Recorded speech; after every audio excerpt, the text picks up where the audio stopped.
Guys, may trouble tayo ngayon guys. Kia Sportage 2014 model. Engine noise. So yan guys, check upin natin kung ano talaga yung problema ng Kia Sportage.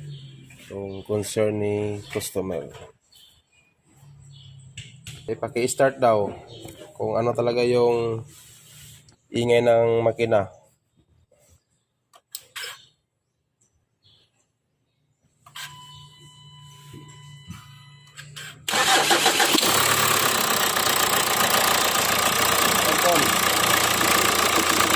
Ayun guys, may ano talaga siya,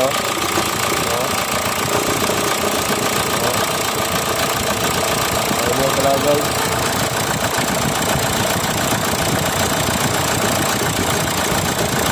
Ito talaga yung ano niya,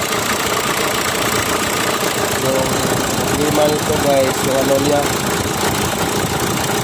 huli ng alternator saka yung tensioner. Check natin ito guys, palitan natin ng bago.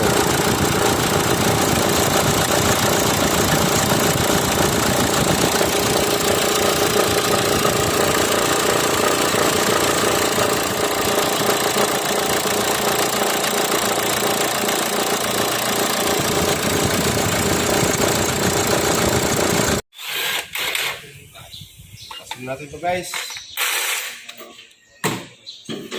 This is the love, love.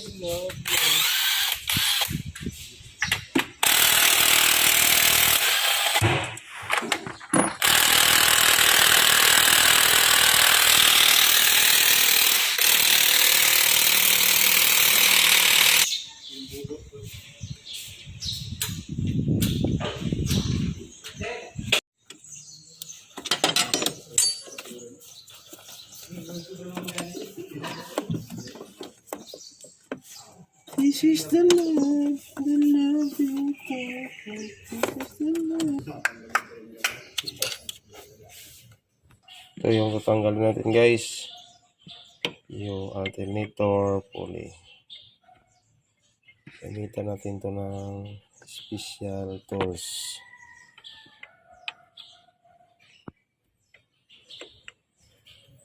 Yun, rawagan natin to kasi ito yung dahilan sa ingay. Ito yung tatanggalin natin. Sira yung maingay sa makina. Alternator pulley. Kasi natin guys, tanggalin.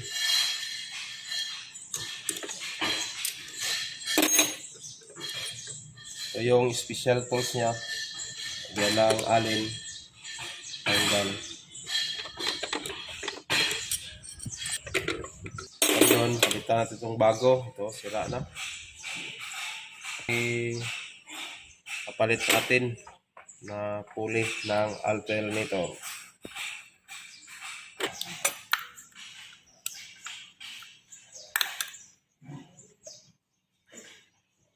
Pares lang guys. Itong bago, itong luma. Yan lang kadali guys. Tapos mo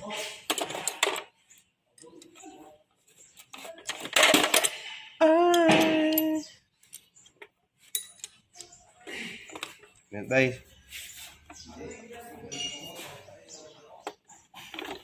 Yun na yun. Kaya yan.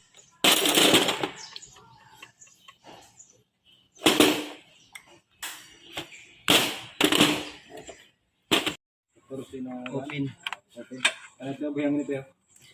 Nagbubong ka na eh? Iya pa.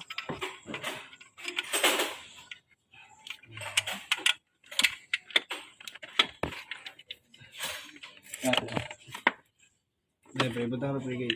Tawag po ito. Nagtawad mo na?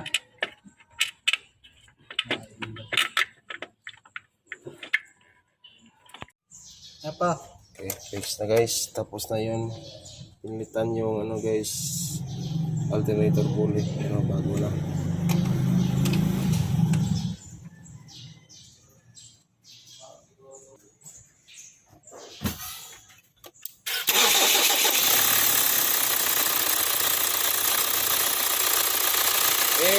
aircon.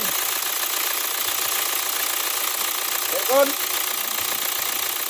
Guys, wala lang tunog guys. Wala lang ingay sa makina guys. Wala ingay.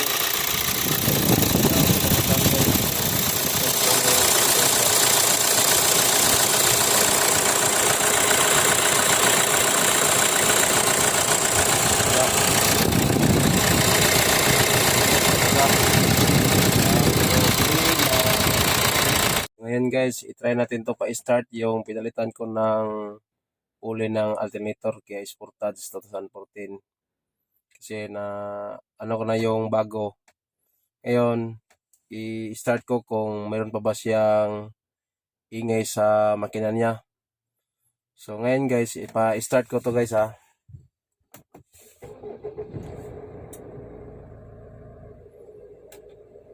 So tapos ngayon, aircon ko kasi mas maingay siya pag i-aircon. Ngayon guys, wala na siyang sounds guys Kahit naka-aircon siya, wala nang ingay. Difference kanina sa hindi pa pinalitan ng alternator pulley, maingay siya. So ngayon guys, yun lang talaga ang problema ng ingay ng makina niya, yung ano lang, alternator pulley. Kahit ito guys, pag mag-trouble kayo ng Sportage, Soul, yun lang talaga pag parang sabihin ng ibang technician, ano daw, tensioner, idler, pero hindi yun ang sira guys, yung ano lang, alternator pulley. O, nakita na yun naman kung paano ko tinanggal yung alternator pulley. So ngayon guys, yun lang talaga. Sana meron kayong natutunan sa mga video ko na in-upload ko sa YouTube. Paki-like, share, Dungdax TV Vlog.